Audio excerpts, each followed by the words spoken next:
que no son tomadas en cuenta a la hora de hablar de lo que es la inteligencia, de medir la inteligencia, ¿no? Entonces, sigue planteando en este texto que existe una creencia e interés en desarrollar nuevos enfoques para evaluar y educar la inteligencia humana, más allá del coeficiente intelectual. Y obviamente vamos a ir viendo en la lectura que quienes van apareciendo que piensan de esta manera, ¿no? Y cómo van haciendo su aporte, ¿no? Eh, Como él, vamos a ir viendo en el recorrido, ¿no? Cómo hay una ascendencia en los factores intelectuales, ¿no? Durante estos casi más de 2000 años, ¿no? Y donde se le da importancia, siempre se le ha dado importancia a la capacidad intelectual del ser humano, aunque podríamos decir que en un principio lo toca así, como poderes mentales, ¿no? Habla de figuras como Sócrates, Aristóteles, Descartes, que han resaltado la búsqueda del conocimiento y la racionalidad como esencia en la humanidad. Entonces ya ahí vamos viendo como un punteo al principio de que, lo que pretende él con el libro, ¿no? Y cómo va tocando, va siendo casi una, en esta primera etapa va siendo una, como una pequeña reseña histórica, ¿no? Tocando a figuras más relacionadas que con la psicología, con la filosofía, como Sócrates, Aristóteles y Descartes, en una cronología, si se quiere, los presocráticos, los socráticos, o los socráticos, mejor dicho, ¿no? Y luego la edad, eh, eh, no está aquí la Edad Media, por suerte, ¿no? Pero está con Descartes lo que llamamos el Renacimiento, ¿no? Incluso en la Edad Media, pensadores como San Agustín, bueno, sí lo toca, declararon que la inteligencia es el principal motor del universo y la búsqueda de la sabiduría es la más perfecta de las empresas humanas. Efectivamente, San Agustín tiene mucha relación con el pensamiento de Aristóteles y Platón, ¿no? Y obviamente su teoría de una inteligencia principal como motor del universo tiene que ver con el planteamiento que también en su momento habla Platón de la idea o el demiurgo, ¿no? Que es el motor de todo lo creado, ¿no? Un motor artesanal porque él trae de lo perfecto del mundo, de la idea perfecta, trae todos los elementos imperfectos que buscan la perfección, ¿no? Y esa perfección es el mismo, ¿no? Entonces, de ahí un concepto interesante que veía el otro día con los docentes de religión, de que el planteamiento de la perfección de Dios está más relacionada con la filosofía helénica que con el cristianismo como tal. No, pero bueno, esa es otra historia.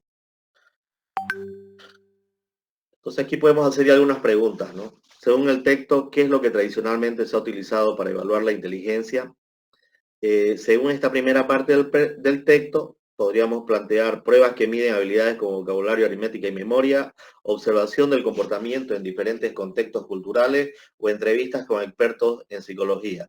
Ya habíamos dicho la primera, ¿no? Pruebas que miden habilidades como vocabulario, aritmética y memoria. ¿Cuál es la principal crítica que se hace a la visión tradicional de la inteligencia? Que no se logran captar habilidades valoradas en diferentes culturas. Ya habíamos dicho que hay, es como un estandarizado, ¿no? Se tiene que medir el vocabulario, la matemática y la memoria. No así otros componentes que tienen que ver con el arte, que tienen que ver, como habíamos dicho, con la lectura de las estrellas, ¿no? No, simplemente esto que ya estaba estipulado y tiene un estándar que es el tema del vocabulario, la aritmética y la memoria, ¿no? Porque consideraban que eso era un ser inteligente, el que hablaba bien, el que manejaba bien las matemáticas y el que tenía buena memoria. ¿Qué pensadores han resaltado la importancia de los poderes mentales y la racionalidad a lo largo de la historia? Sócrates, Aristóteles y Descartes, San Agustín, Platón y Tomás de Aquino. La respuesta es San Agustín, Platón y Tomás de Aquino.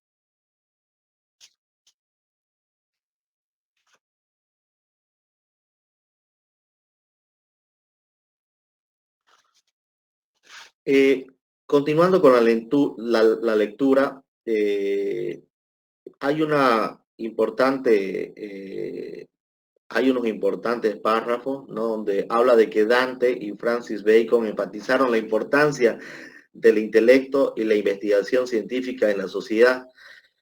Ellos hablan de que existe un debate histórico entre quienes consideran el intelecto como una sola entidad, erizos, y aquellos que lo dividen en varias partes, zorras.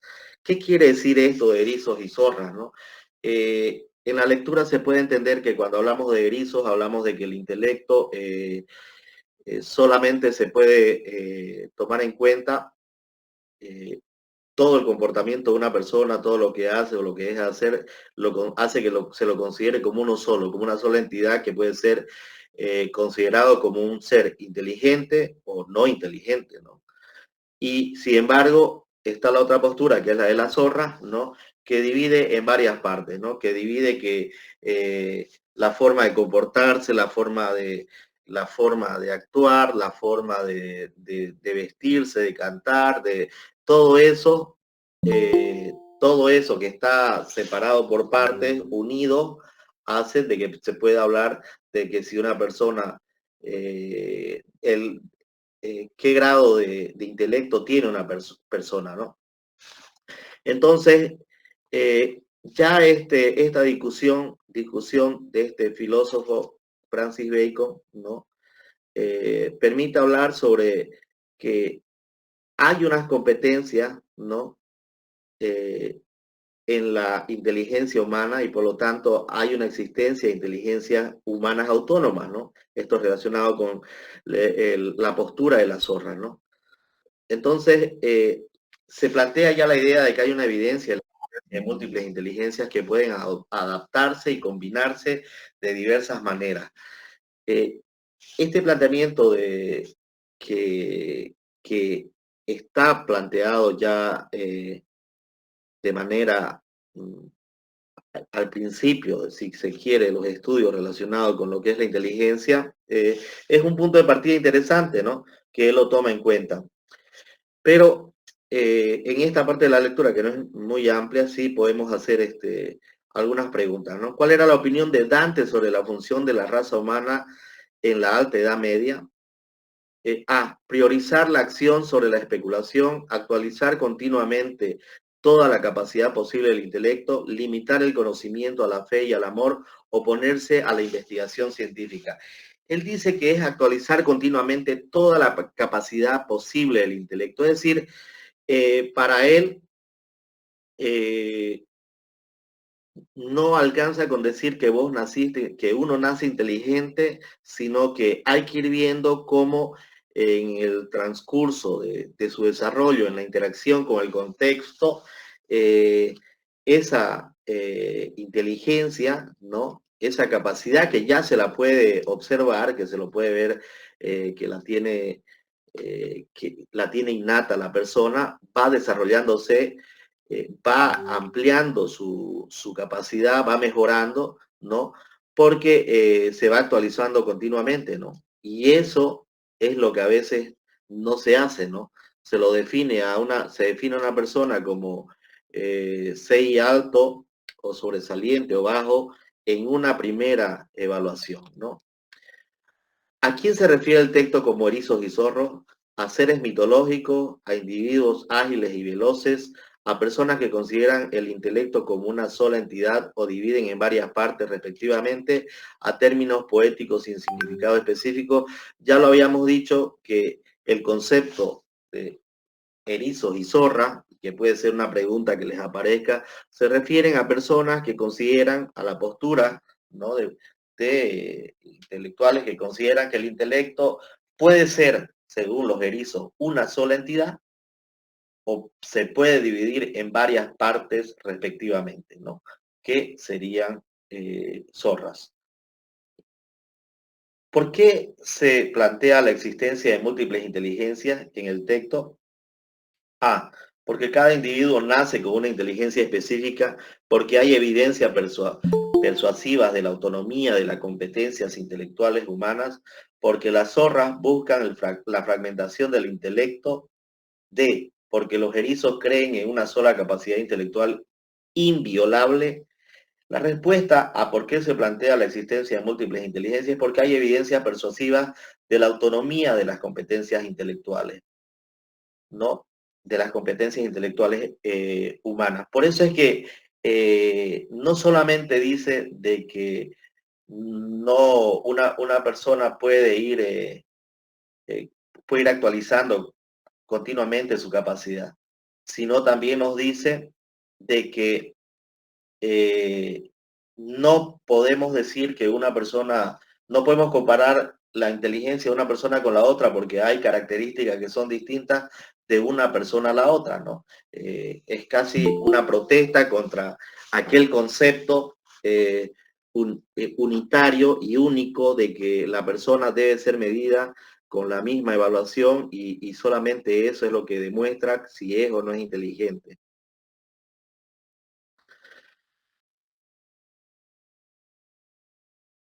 El texto argumenta a favor de las inteligencias múltiples, revisando evidencia de diversas fuentes como estudios de prodigios, individuos talentosos, pacientes con lesiones cerebrales.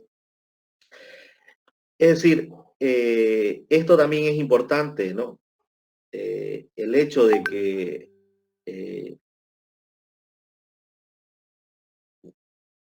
hablar de que la inteligencia es única y hablar de que a una persona que puede tener alguna lesión cerebral, catalogarlo de que no tiene inteligencia, ¿no? Y a una persona que tiene desarrollada cierta capacidad, porque eso es de lo que hablan las inteligencias múltiples, considerarla directamente talentoso y por encima, o un niño o un prodigio por encima de los demás, este, es algo que el texto, a través de las distintas investigaciones, refuta, ¿no?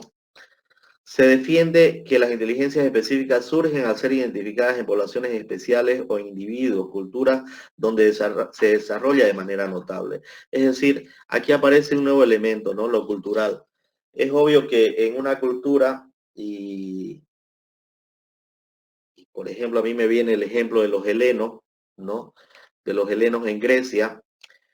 Obviamente la cultura griega, considerada siempre como una cultura muy inteligente, que sin ser un imperio y sin ser expertos en la guerra, van y conquistan al imperio romano, pero lo hacen a través de toda su capacidad inventiva, de toda su capacidad de filosofar, ¿no? De hablar, y eso es porque el pueblo heleno era una cultura que estaba a la orilla del mar, ¿no? Que respiraba constantemente, que el mar, sabemos, o por lo menos es lo que se dice, ¿no? De que el mar ayuda al desarrollo intelectual cognitivo y que era una sociedad que no tenía, o era una cultura que no tenía, por ejemplo, para sembrar, no tenía buenas tierras para el cultivo, buenas tierras para la ganadería. Entonces, su capacidad intelectual se dedicaba, el heleno como tal o el griego como tal, se dedicó a, a escribir, ¿no? A desarrollar su intelecto para el desarrollo de inventos, ¿no? Y así es como llega cuando son conquistados o cuando forman parte del Imperio Romano, llevan todos sus inventos y sabemos que luego el griego se convierte en el idioma hasta oficial, ¿no? Más o menos como ejemplo podemos usarlo esto para decir que la inteligencia específica surgen al ser identificadas en poblaciones especiales o en individuos, culturas donde se desarrollan de manera notable. Obviamente que si tenemos un niño que sus padres leen todo el día o todo el tiempo y motivan, inculcan la lectura, obviamente ese niño no es que tenga un CI más alto que otro. Lo que tiene son desarrolladas unas capacidades más altas que otras porque tiene un incentivo, una motivación permanente, ¿no? También se menciona la importancia de identificar el perfil intelectual de un individuo tempranamente para mejorar sus oportunidades educativas y diseñar programas de enriquecimiento especial. Obviamente en esta parte del texto nos dice que el poder diagnosticar a un niño o el poder identificar, sobre todo desde el área educativa, ¿no? va a permitir, debería permitir de que los educadores, los formadores motiven, incentiven más este aspecto para que con programas especiales, ¿no? Ahí podríamos hablar ya de talentos extraordinarios o talentos artísticos, ¿no? Aquí el Instituto de Bellas Artes, que lastimosamente es instituto solamente en un turno y para chicos de X edad, ¿no? Pero más o menos se refiere a eso, ¿no? Se busca ampliar la psicología cognitiva y desarrollista, así como explorar las implicaciones educativas y culturales de la teoría de las inteligencias múltiples. Esto es un poco lo que se va viendo en el texto y tal vez acá salen algunas preguntas, ¿no? ¿Cuál es uno de los grupos mencionados para revisar las evidencias a favor de las inteligencias múltiples en el texto? Niños con discapacidades visuales, adolescentes con talento musical, expertos en diferentes campos de trabajo, adultos con antecedentes familiares ricos, expertos en diferentes campos de trabajo. Efectivamente, cuando hablamos de las inteligencias múltiples, estamos hablando de capacidades, ¿no? Y, eh, y, y hablar de expertos en diferentes campos de trabajo nos permite, ¿no? Nos permite identificar a la hora de mirar o a la hora de evaluar, nos permite ver e identificar distintos talentos en las personas a ser evaluadas. Entonces, es importante porque, y aquí también podemos recalcar que si decimos que una inteligencia, que las inteligencias múltiples son capacidades, estamos hablando de una persona que tiene la capacidad de desenvolverse bien en distintos campos, ¿no? Porque no es que somos musicales y por ser musicales, bueno, ya metiéndome con lo que va a ser la próxima sesión o una de las próximas sesiones, no por ser musical voy a dejar de ser, a lo mejor no sea también lingüístico, ¿no? O no por ser espacial deje de ser matemático, ¿no? Puede, y así, no solamente eso, ¿no? Sabemos que está la inteligencia naturalista, están las distintas, que más de una persona puede especializarse, ¿no? Y que puede eso ayudar a hacer luego evaluaciones, ¿no? ¿Por qué se plantea la posibilidad de identificar tempranamente el perfil intelectual de los individuos en el texto para asignarles programas educativos especiales? Efectivamente, ¿no? Qué interesante sería que hayan programas educativos especiales para personas que sean identificados con una u otra inteligencia, ¿no? A mí, aunque lo podemos ver luego cuando hablemos de la inteligencia espacial, pero ya se lo puedo decir el ejemplo. Yo tenía en el colegio un chico que jugaba muy bien pelota, pero era un capo para jugar pelota, pero un flojo para las materias. ¿Y qué es lo que normalmente nos pasa a nosotros cuando tenemos uno que juega bien pelota? Al ratito lo etiquetamos de flojo, lo etiquetamos de que solo sabe jugar pelota y si habían olimpiadas había que hacerlo pasar solamente porque jugaba, ¿no? Pero como estudiante, como tal, siempre ha sido etiquetado el que juega fútbol o hace algún, sobre todo fútbol, etiquetado como un flojo, ¿no? Sin embargo, un chico que juega bien pelota tiene desarrollada muy bien su capacidad, su inteligencia espacial, ¿no? Y a lo mejor eso no lo sabía el profesor o no lo sabía en estos tiempos el profesor de artes plásticas, ¿no? Y entonces podríamos estar perdiendo en un atleta que le gusta el fútbol, una persona que podría haber tranquilamente, en vez de no haber estudiado nada, porque las otras áreas no la motivaban, un buen diseñador gráfico, ¿no? Un buen marketinero, pero sobre todo diseñador gráfico, ¿no? O un buen ilustrador.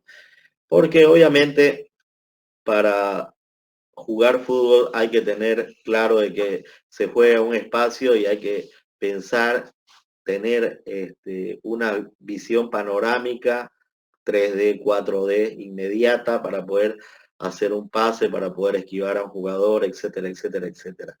Entonces, definitivamente lo que plantea es algo que no deja de ser complejo en nuestras instituciones educativas todavía de acá y del mundo, a lo mejor, ¿no?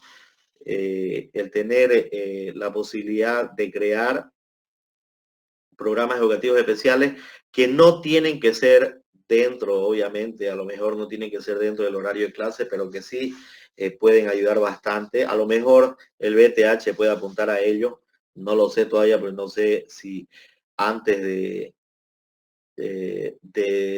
que uno elija una carrera para el BTH le hacen alguna clase de prueba, ¿no? Algún test vocacional que puede hacer que el estudiante vaya y escoja una carrera que de alguna manera esté más relacionado con las capacidades que tiene mejor desarrolladas, ¿no? ¿Qué se espera lograr al estimular a los antropólogos con orientación educacional según el texto, a crear un modelo para reforzar competencias mentales en ambientes culturales diversos? Efectivamente, aquí habla de crear un modelo para reforzar competencias mentales en ambientes culturales diversos, establecer un proceso para... ¿Por qué habla de los antropólogos? ¿Y por qué habla de reforzar competencias mentales en ambientes culturales diversos?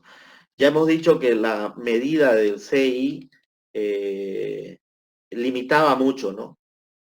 Limitaba mucho a, solamente dijimos al lenguaje, a la matemática y a qué más dijimos, lenguaje, matemática y, ¿se acuerdan? ¿Cuál era lo otro?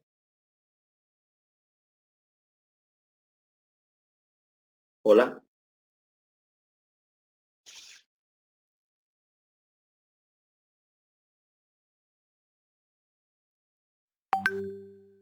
¿qué dijimos de lo artístico? Lo musical, ¿no?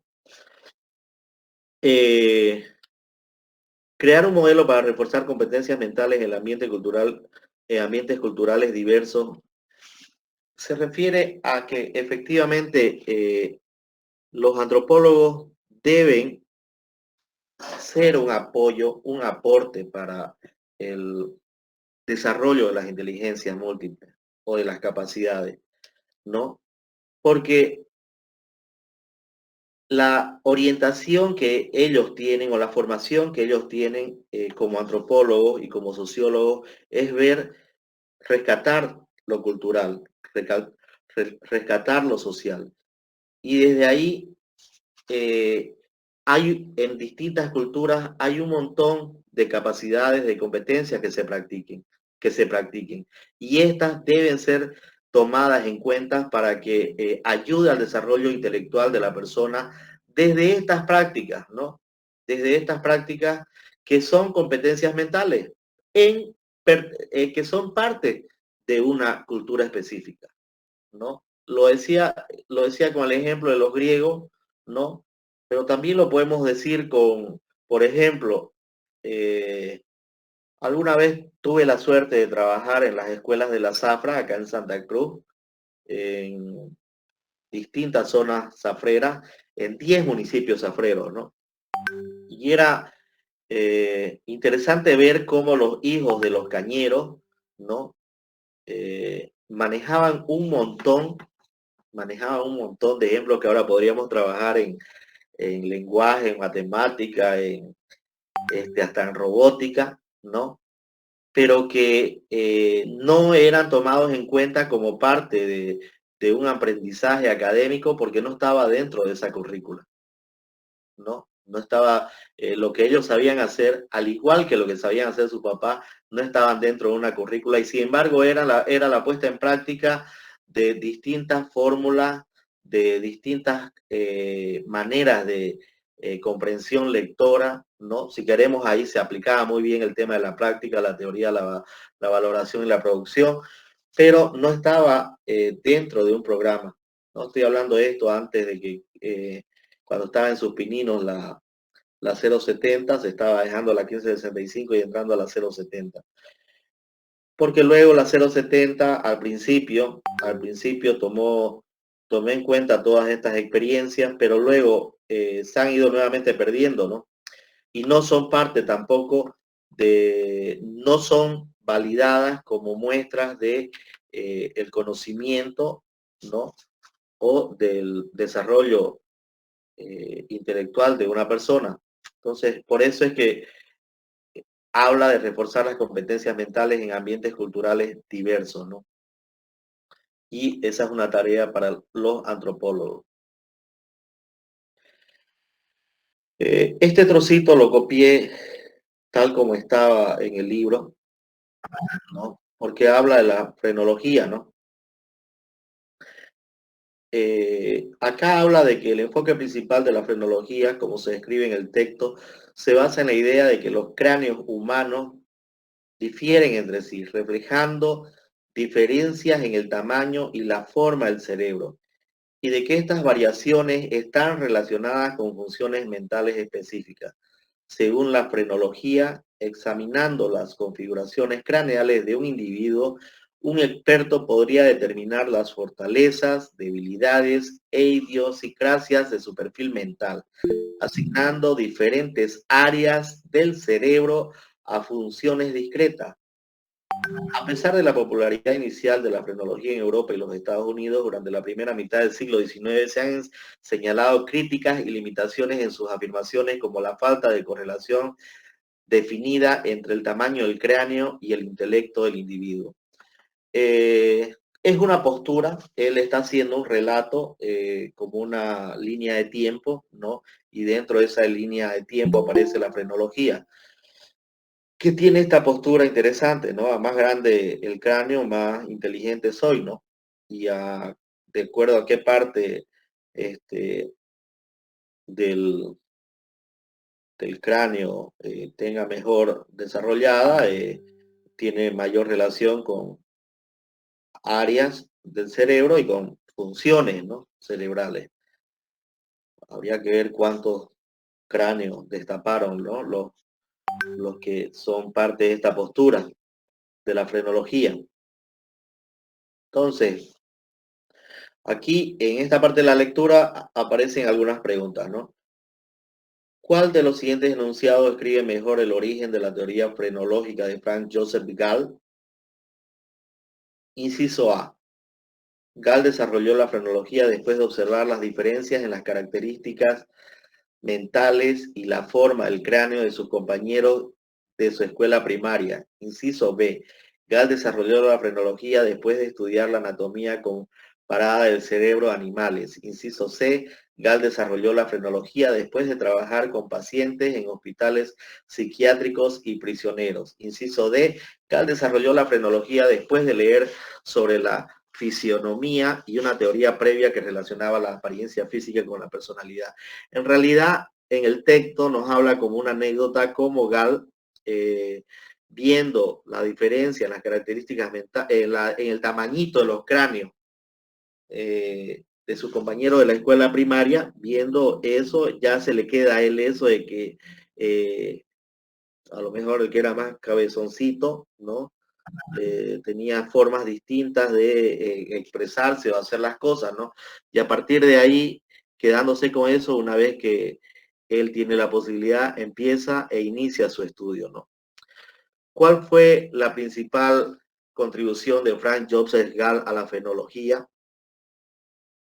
Desarrollar un mapa de los órganos cerebrales y la idea de que cada función mental específica está asociada con una región cerebral particular. Demostrar que el tamaño del cerebro no tiene una correlación perfectamente definida con el intelecto de un individuo. Proponer que la mente se compone de facultades generales como memoria, percepción y atención.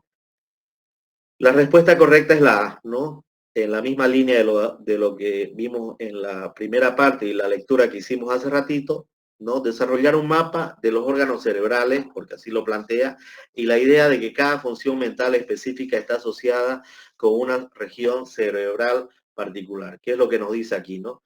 Según la frenología, examinando las configuraciones craneales de un individuo, un experto podría determinar las fortalezas, debilidades e idiosincrasias de su perfil mental, asignando diferentes áreas del cerebro a funciones discretas.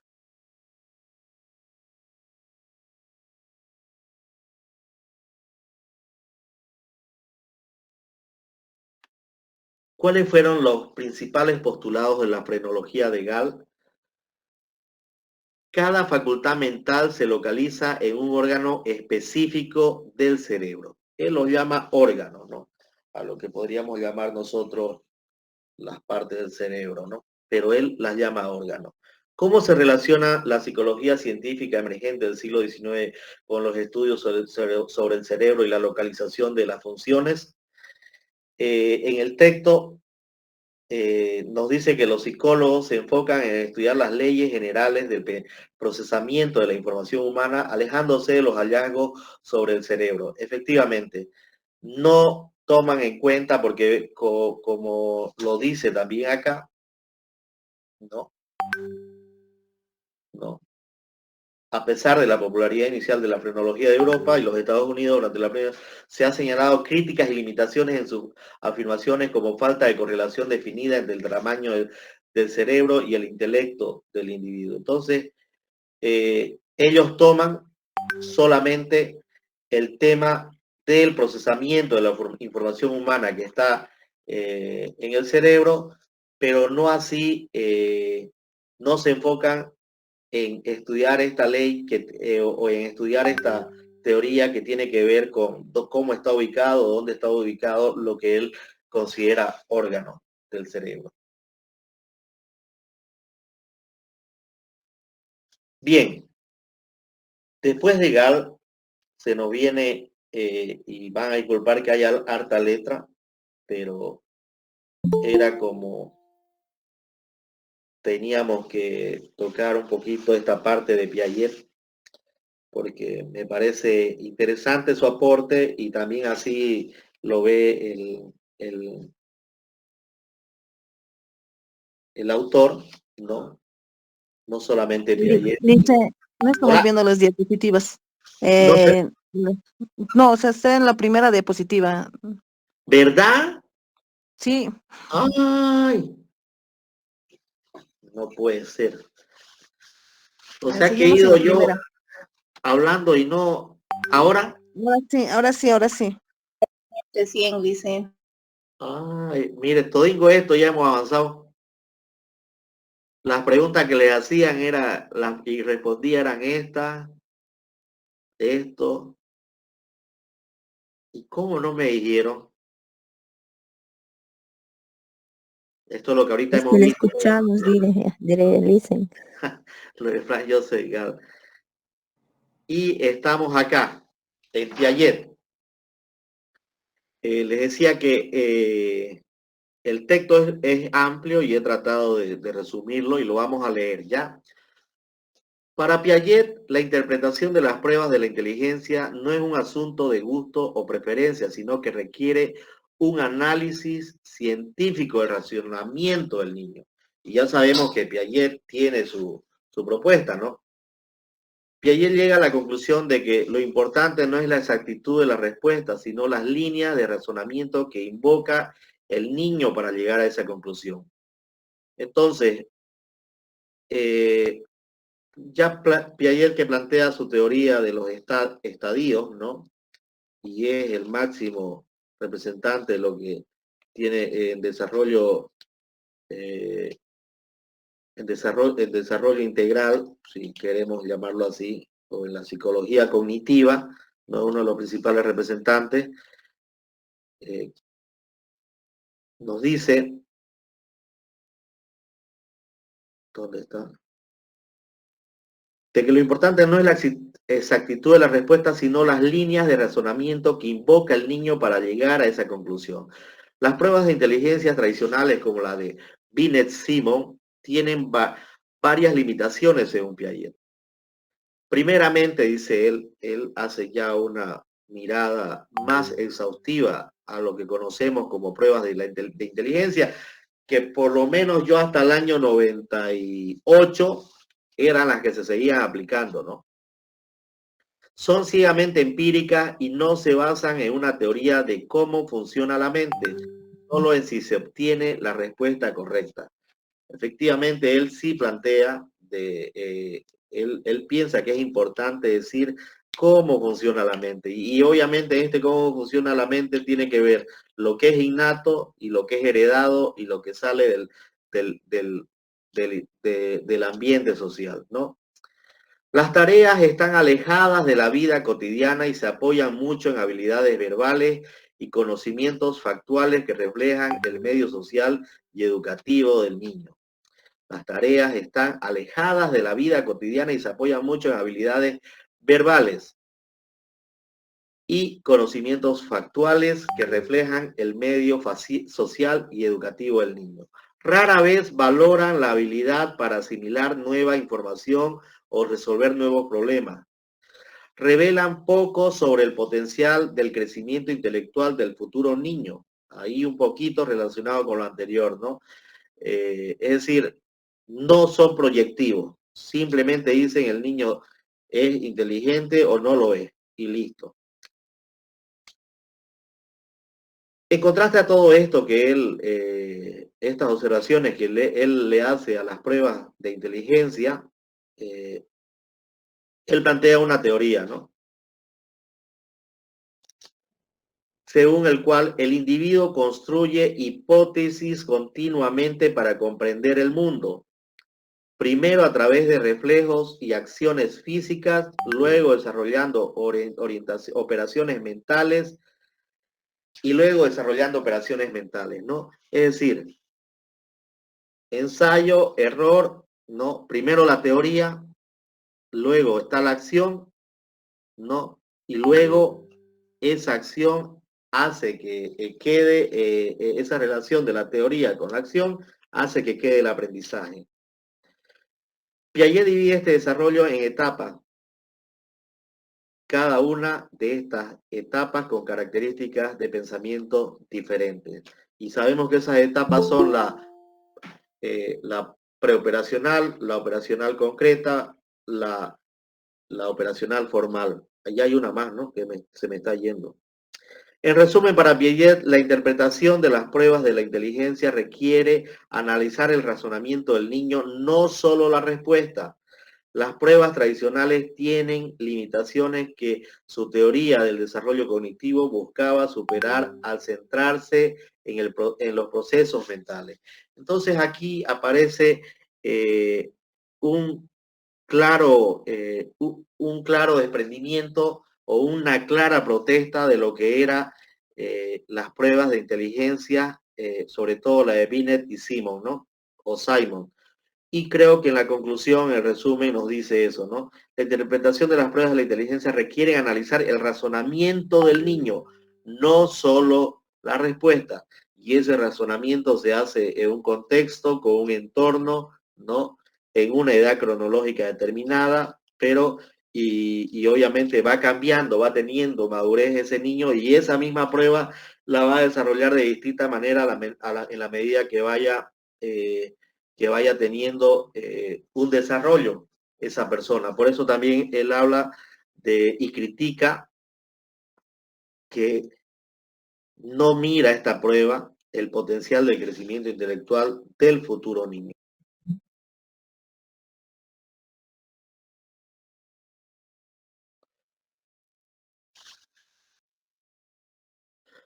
Piaget también reconoce las fortalezas y debilidades de su formulación. Por un lado, su teoría toma en serio a los niños y plantea problemas de importancia especialmente de naturaleza científica. Por otro lado, su modelo se centra en un tipo de desarrollo que puede no ser aplicable a todos los individuos, incluso en Occidente, y considera otras formas de competencias como la del artista, abogado, atleta o líder político. Además, investigaciones empíricas han encontrado que muchos de los detalles específicos de la teoría de Piaget no son correctos y que las etapas del desarrollo se alcanzan de manera más gradual y continua de lo que él indicaba.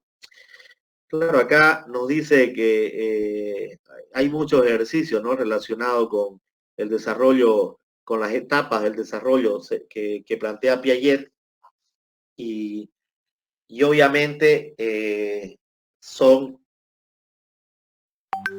ejercicios y es una teoría que se puede aplicar a un niño, si se quieren, a niños que son considerados normales, estándar, para ver cómo están quemando cada una de estas etapas.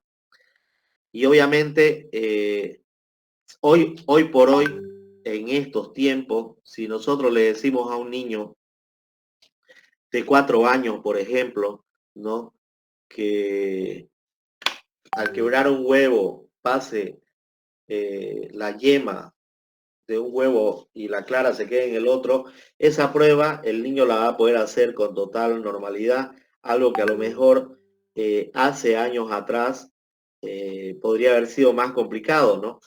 Porque el tema de la estimulación para el desarrollo motriz es mucho mayor a lo mejor ahora, o no lo sé con esto de que paramos jugando con los celulares todo el tiempo, pero más o menos es lo que plantea, ¿no?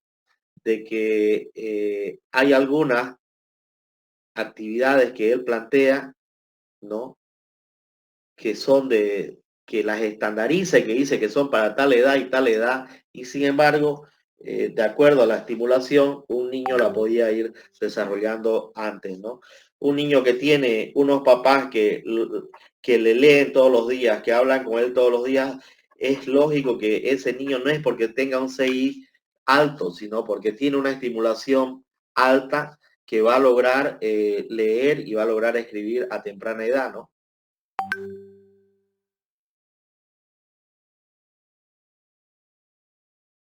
Entonces, en resumen, Piaget en este documento presenta una teoría y en realidad no en este documento, sino su teoría, ¿no?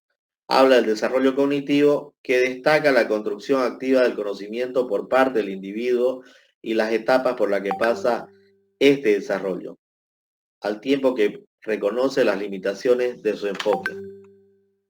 ¿Qué podemos decir entonces antes de ir a unas preguntillas, ¿no? Hay una segunda parte, en esta parte, o hay una segunda etapa en esta parte de la lectura que habla de la crítica a la teoría del procesamiento de la información, ¿no? Y esta crítica a la teoría del procesamiento de la información, según el documento, se centra en algunos aspectos como que son, primero, la falta de una teoría articulada. Se menciona que la psicología del procesamiento de la información carece de una teoría convincente que relacione o distinga las diferentes formas de cognición. A menudo se presenta una multitud de expertos en procesamiento de información que realizan diversas operaciones sin una conexión clara entre ellas. Hay problemas de generalización.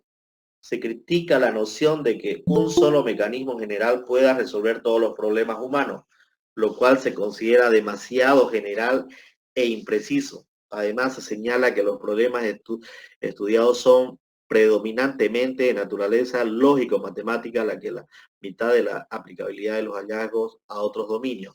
Sabemos que la teoría del procesamiento de la información es la que se relaciona con el ordenador, ¿no? Es decir, es una teoría que relaciona el coeficiente o el intelecto humano con el de un ordenador, ¿no? Que obviamente podemos ir viendo al ir leyendo cada uno de los puntos que hace relación efectivamente a las características del computador, ¿no? Hay una desconexión con la biología, efectivamente, porque hay una conexión con la tecnología, ¿no? La teoría del procesamiento de la información tiene poco contacto con lo que se sabe sobre el funcionamiento del sistema nervioso, lo que podría ser una limitación en la comprensión de la inteligencia humana. Obviamente no habla como tal al hacer una relación con el ordenador, no habla como tal de las clases de las neuronas, donde hay neuronas o en realidad todas están relacionadas con la parte afectiva, como lo hemos visto en el anterior documento, ¿no? Esta teoría no lo relaciona. Falta de interés en la creatividad. Se observa poco interés en la creatividad abierta, esencial en los niveles más altos del logro intelectual humano.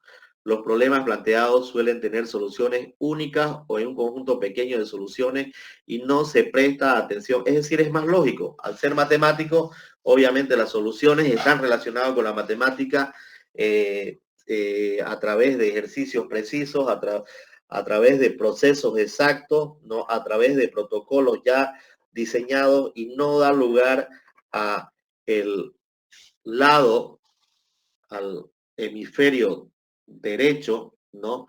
Que es donde se encuentra alojado el tema de la creatividad. Esto que es una lecturita. Está el otro enfoque, el de los sistemas simbólicos, ¿no? Que se centra en la capacidad humana para usar y manipular símbolos en la comunicación y en el pensamiento. Estos símbolos incluyen el lenguaje, las matemáticas, la música, los gestos, las imágenes visuales y otros medios que permiten la expresión y la transmisión de significado. Este enfoque de los sistemas simbólicos, fíjense que ya estamos yendo a una representación de enfoques que están más relacionados con lo que plantea Gardner, ¿no? Los defensores de este enfoque, que son Philman, Olson y Salomon, ¿no? Y el mismo autor del texto, efectivamente, Gardner, sugieren que gran parte de lo que es distintivo sobre la condición humana y el procesamiento de la información se relaciona con el despliegue de estos diversos sistemas simbólicos. Es decir, a contraparte de lo anterior leído en relación a Piaget y en relación a la crítica, al procesamiento de la información, que habla de que el cerebro es simplemente como un ordenador, ellos plantean, o estos distintos teóricos hablan de que no hablan ya de que hay capacidades humanas, ¿no? Que son lo que hacen realmente lo que le dan el toque distintivo al ser humano como tal, ¿no? La crítica al enfoque de los sistemas simbólicos, según el documento, se refiere a la dificultad en definir y delinear dominios simbólicos particulares. ¿Qué quiere decir eso? ¿No? Es decir, que él lo va a plantear. Si bien el enfoque de los sistemas simbólicos que plantean Friedman, Olson y Salomon hablan de que ya tenemos estas capacidades, no precisa, no precisa cómo podemos llegar a definir o delinear cuál es el dominio de estas capacidades, dónde se encuentran o cómo podemos diferenciar una de otra. Entonces, plantean en el texto estos métodos para abordar esta área, ¿no? Primero, las consideraciones lógicas. Algunos filósofos como Goodman han intentado discriminar entre sistemas simbólicos específicos basándose en consideraciones lógicas, ¿no? Es decir, basta viendo a una persona decir por lógica, este es un, un, un escultor, un escritor, pero el otro día escuchaba una conferencia muy interesante que decía que cómo decidió estudiar matemáticas si él era un hombre de letras. Y él dice, yo decidí estudiar primero letras porque obviamente me gustaba todo lo artístico y lo artístico estaba relacionado con, por ejemplo, Leonardo da Vinci, con con todo lo que él hacía, lo que pintaba, lo que esculpía, lo que escribía. Pero en la medida que empecé a conocer a Leonardo da Vinci, me fui dando cuenta que todo lo que hacía estaba relacionado con los números. Entonces, si realmente quería conocer al artista, tenía que conocer algo que no, hasta ese momento no me interesaba, que eran las matemáticas. Y realmente lo quería conocer. Entonces, a partir de ahí, empiezo a hacer estudios también de matemáticas, ¿no? Entonces, las consideraciones lógicas, obviamente, tienen que ver con este relato, ¿no? Obviamente, uno mira a un artista o ve el recorrido de un artista y dice, este es inteligente y tiene desarrollada esta capacidad. Pero queda un poco corta cuando nos damos cuenta que además de esa capacidad, tiene otras, ¿no? Tiene otras que le han hecho tener esa peculiaridad o le han dado ese toque distintivo ante un montón de artistas de lo mismo. Esas otras capacidades son las que le dan ese toque de distinción o que lo hacen diferente, ¿no? Perspectiva histórica cultural. Se puede considerar como dados a los sistemas simbólicos o dominios particulares que una cultura ha elegido para fines educativos o de comunicación. Efectivamente, lo cultural siempre va a ser, va a trascender, y la historia de una cultura o de una persona va a marcar siempre, va a ser determinante, ¿no? Para el desarrollo de una capacidad o el desarrollo intelectual de una persona, porque tiene además que ver con el desarrollo emocional, ¿no? Y obviamente cuando esto está dentro de los procesos educativos, esto van marcando y le van dando y van haciendo que la persona tenga, desarrolle algunas capacidades más que otras, ¿no? Por ejemplo, a mí me suena ahorita así de algo típico de nosotros, que miren, típico, pero no, es decir, conocido para mí, no sé si hay alguien de la zona del Beni, pero por ejemplo, la primera vez que fui a la localidad de Reyes, a la vueltita de Rurrenabaque a 45 minutos, me encontré con que era la capital o la ciudad más limpia de la zona amazónica, no amazónica, pero bueno, de la zona de esa región porque pertenece al Beni, ¿no? Y esa mentalidad, ¿no? Y esa mentalidad la tiene arraigada todo el pueblo, todo el pueblo. Y obviamente uno puede decir, ah, no, este pueblo entonces está hecho para ser barrendero. No, no está hecho para ser barrendero. Es un pueblo que es limpio, pero que tiene el sentido de la hospitalidad, el sentido de la educación, del respeto, de la amabilidad muy alto, eh, muy bien desarrollado en sus habitantes. Y eso uno lo puede ver en la escuela, pero lo puede ver por donde uno camina, porque ellos se sienten felices de que su pueblo sea considerado y esté siempre limpio, ¿no? Una perspectiva histórica cultural.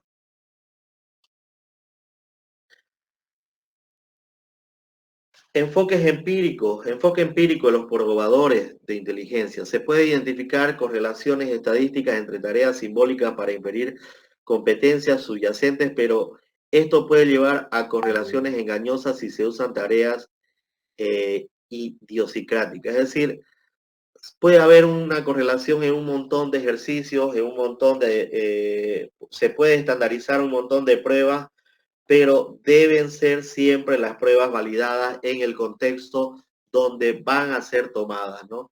No pueden ser, no se puede hablar, o no se puede decir que un niño es creativo en una zona que es distinta a otra zona. Lo decía hace rato, no iba a ser lo mismo el sentido de creatividad de un romano que de un griego, porque el, eh, la geografía en la que se había desarrollado una cultura era distinta a la geografía en la que se había desarrollado la otra.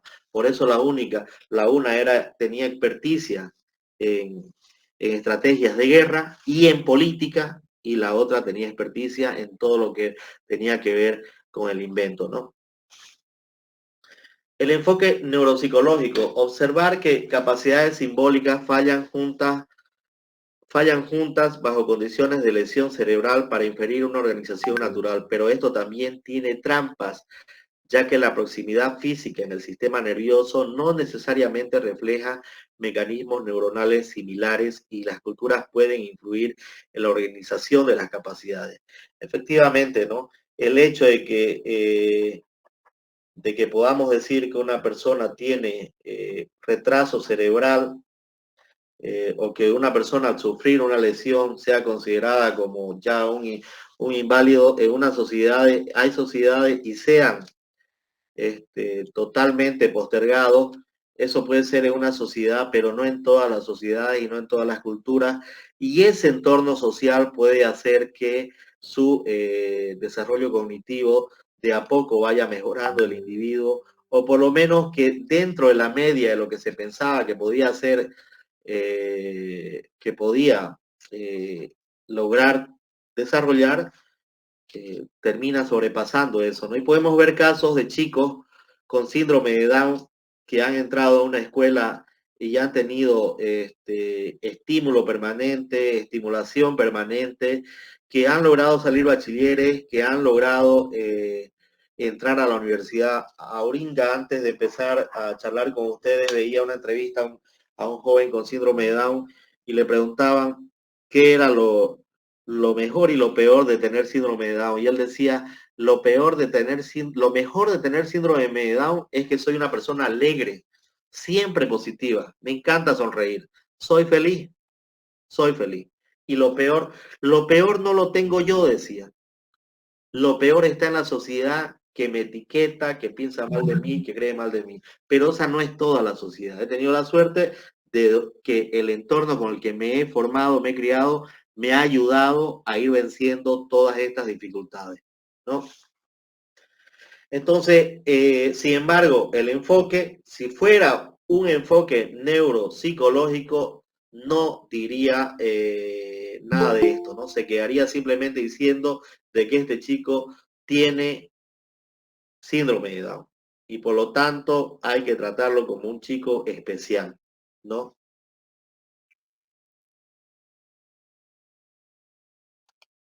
Bien, para no hacerla más, no cansarlos más y porque luego yo tengo que volar a otro ladito. ¿Qué es lo que distingue a los seres humanos notoriamente de otros organismos según los filósofos Ernest Cassirer, Susan Langer y eso, no lo sé leer, y North? Es la capacidad de emplear vehículos simbólicos en la expresión y comunicación de significado. Esto no lo hablamos, pero efectivamente no hace usar una herramienta, lo puede hacer no solamente el ser humano, ¿no? Una herramienta, aunque mal, la puede agarrar no cualquiera, pero hay algunos animales que la pueden agarrar. La habilidad de comunicarse a través del lenguaje, los animales pueden comunicarse, ¿no? La capacidad de emplear vehículos simbólicos en la expresión y la comunicación, significado, claro que sí. La comunicación, ¿no? El lenguaje es una forma de comunicarse, ¿no? ¿A través de qué? De símbolos, ¿no? Y los símbolos, obviamente,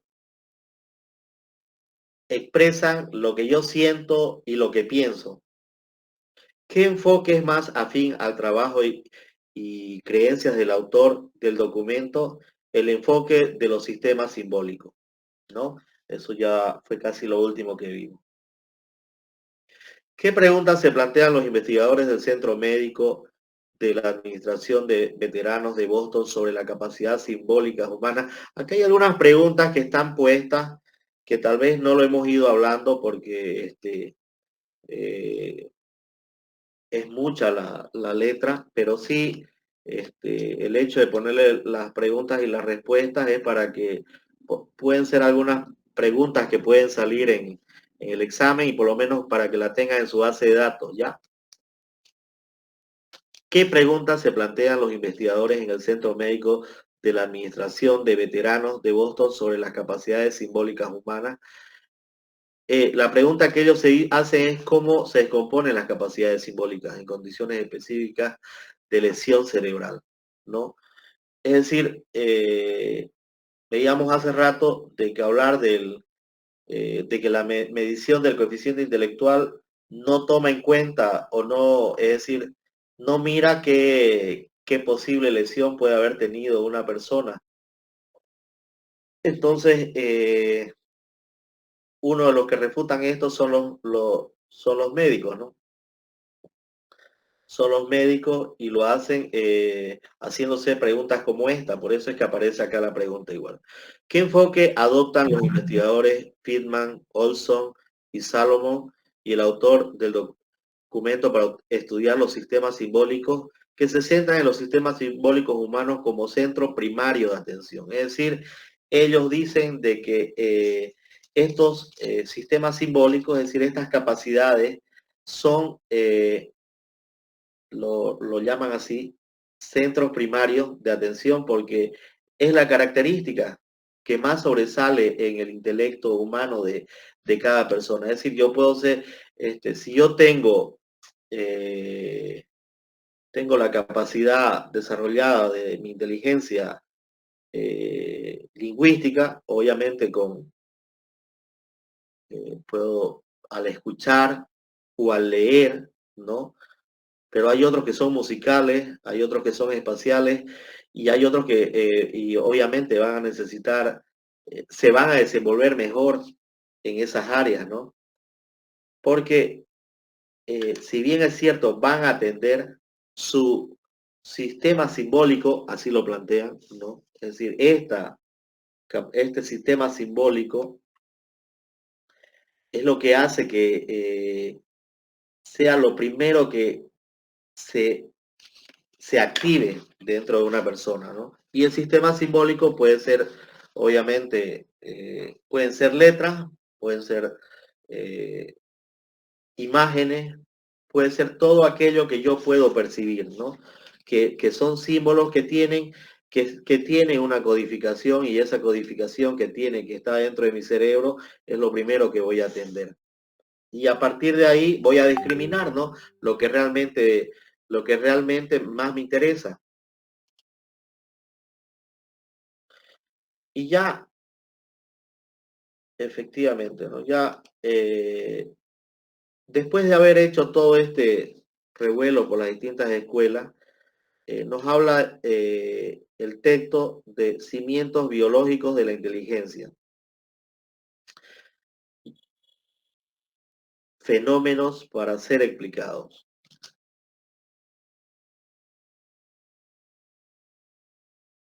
Él dice de que ya hemos visto, ¿no? De que existen las capacidades intelectuales humanas, ¿no?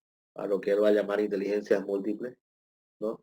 Pero que estas capacidades básicas o estas capacidades intelectuales no tienen aún todavía una explicación clara, ¿no?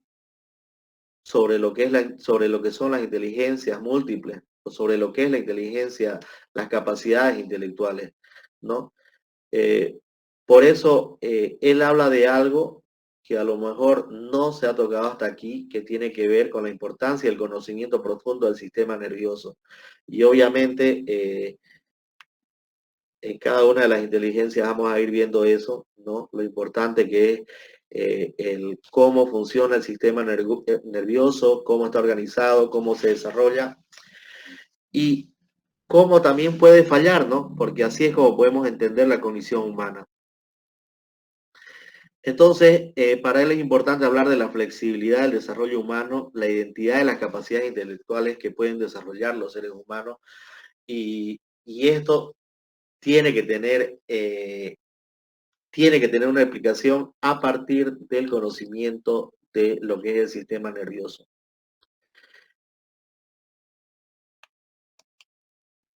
En cuanto a la flexibilidad del desarrollo, se debate entre la idea de un desarrollo relativamente fijo y preordenado y la de una mayor maleabilidad o plasticidad. Ya aquí aparece este concepto interesante, en realidad es un concepto no tan nuevo, pero aparece acá en el texto, donde las intervenciones adecuadas en momentos decisivos pueden producir cambios significativos en las capacidades y limitaciones de un organismo. Obviamente que el tema de la plasticidad del intelecto es un concepto que aparece con lo que es la inteligencia, con las inteligencias múltiples, seguro, pero con lo que está relacionado al neuroaprendizaje también, ¿no? A todo lo relacionado a las neuronas, ¿no?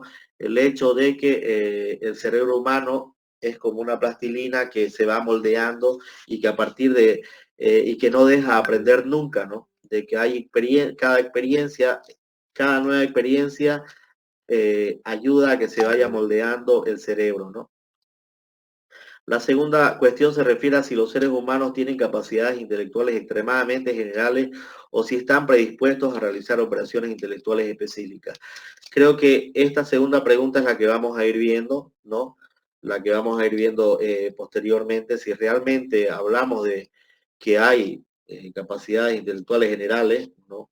A lo mejor una general podríamos decir la capacidad de hablar, ¿no? Pero luego esta capacidad de hablar está relacionada con la inteligencia lingüística, ¿no? Que son operaciones intelectuales ya específicas, ¿no? Él dice de que finalmente, de que todo esto de lo que hablamos debe ser tomado en cuenta en la educación, ¿no? Debe aprovecharse, debe aprovecharse todos estos conocimientos, todas estas tendencias intelectuales y deben ser aprovechados tomando en cuenta, por un lado, que el cerebro es flexible y por otro lado, de que el cerebro es adaptable. Entonces, él termina y aquí podemos hacer algunas preguntas. ¿Qué es lo que mide una prueba de inteligencia tradicional? Volviendo un poco ya, esto es un cuestionario con unas preguntas más genéricas.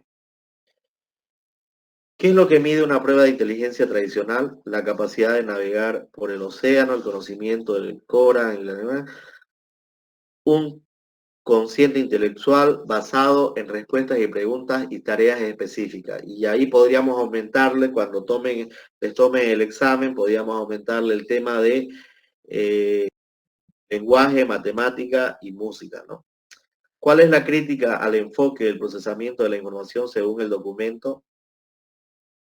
Es que es demasiado fácil ajustar simulaciones para apoyar diferentes argumentos. No considera la diversidad de papeles destacados en la sociedad humana. Se centra demasiado en la biología y la creatividad. Es demasiado fácil ajustar simulaciones para apoyar diferentes argumentos. No hay suficiente evidencia empírica para respaldar sus afirmaciones. Es decir, el enfoque del procesamiento de la información, ya dijimos que no mira nada a la parte, no se aferra nada con el sistema nervioso, con el desarrollo del cerebro, nada de eso. Todo lo hace a partir de argumentos relacionados al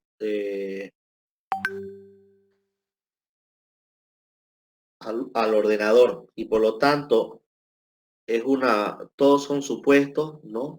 Que pueden ser válidos a la hora de hacer un cambio, ¿no? Porque está relacionado con una práctica externa, ¿no? No interna del cerebro.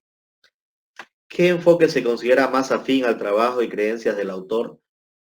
Ya la vimos en esta pregunta, pero la podemos hacer de nuevo, ¿no?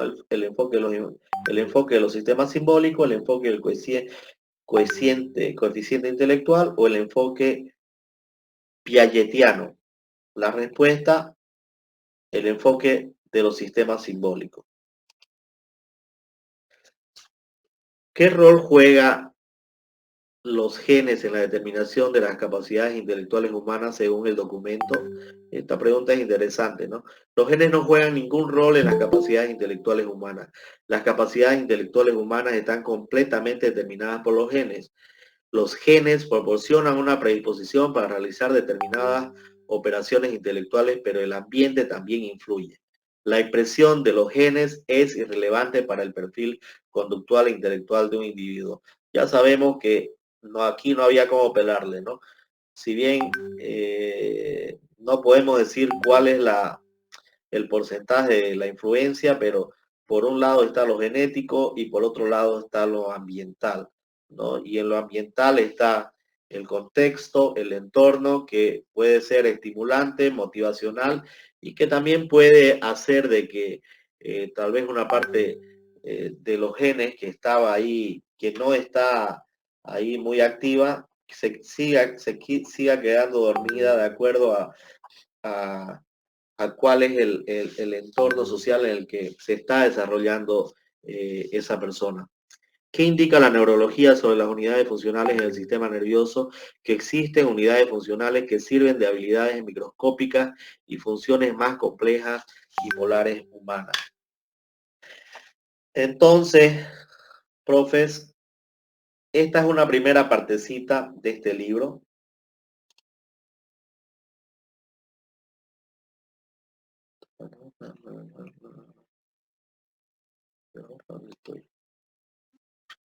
es la parte más fea, ¿no? La parte más pesadita, si se quiere. Yo creo que mañana, si no entramos mañana, si hay una parte más teórica así. Este libro tiene 400 páginas. Así legibles, pongámosle 350, ¿no? Entonces, de esas 350, por lo menos, más de la mitad habla de las distintas inteligencias, ¿no? Pero vamos a tratar de encontrar puntos así que sean interesantes en cada una de las inteligencias que plantea el libro. Pero yo creo que el día de mañana todavía vamos a seguir avanzando un pedazo más de la parte ya, ahora ya introduciendo a su argumentación o postura o su teoría de por qué él postula las inteligencias múltiples.